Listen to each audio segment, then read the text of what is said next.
Hi అండి, welcome to my channel mister and misters Teja అండి. ఇప్పుడు మన ఇంట్లో ఏం లేదు, కొంచెం శనగపిండి ఉంది. సో ఏదైనా స్నాక్స్ తినాలని ఉంది. సో ఇలా డిఫరెంట్గా ఏదైనా ట్రై చేయండి. లైక్ ఒక కారపూసలాగా చాలా బాగుంటుంది.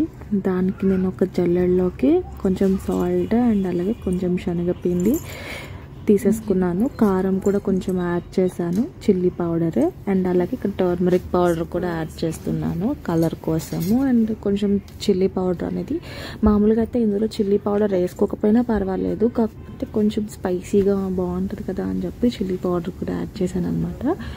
దాంట్లో కొంచెం మన క్వాంటిటీకి తగ్గట్టు వాటర్ తీసేసుకొని శనగపిండి మొత్తం కొంచెం అంటే కారపూసలాగా ముద్దుగా కాకుండా కొంచెం పలుచగా కలుపుకోవాలన్నమాట.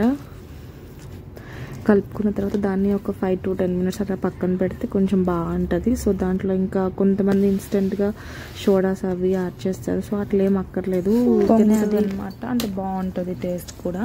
అండ్ అట్లా కలుపుకున్న తర్వాత మనం కారం పూసది గిద్దెలు ఉంటాయి కదా, ఆ గిద్దెల్లో కొంచెం సన్నవి చూసుకొని, సన్న గజ్జాలు ఉన్నవి చూసుకొని దానికి కొంచెం ఆయిల్ అప్లై చేసుకోవాలి. ఎందుకంటే ఆల్రెడీ ఇంత లూజ్గా కలుపుకున్నాం కాబట్టి అది మొత్తం అటు ఇటు అంటుకుపోతుంది అనమాట. సో అట్లా అంటుకోకుండా మంచిగా రావాలి అంటే మనం కొంచెం ఆయిల్ అనేది అప్లై చేసుకోవాలి. అప్లై చేసుకున్న తర్వాత మనం ఏదైతే శనగపిండి చేసుకున్నామో మిశ్రమము ఎన్నైతే అన్నీ ఆ గొట్టాల్లో పెట్టేసుకోవాలన్నమాట. అండ్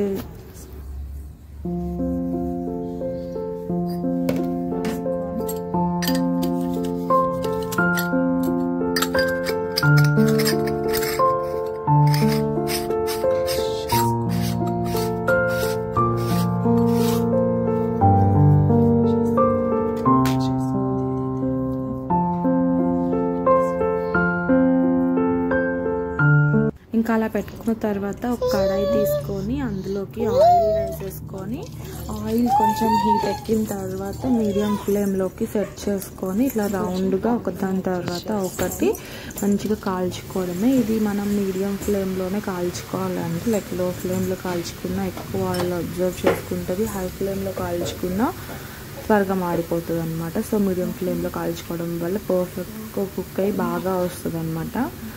సో ఇది చాలా అంటే చాలా బాగుంటుంది. Please do like, share and subscribe to my channel. Thank you so much for watching.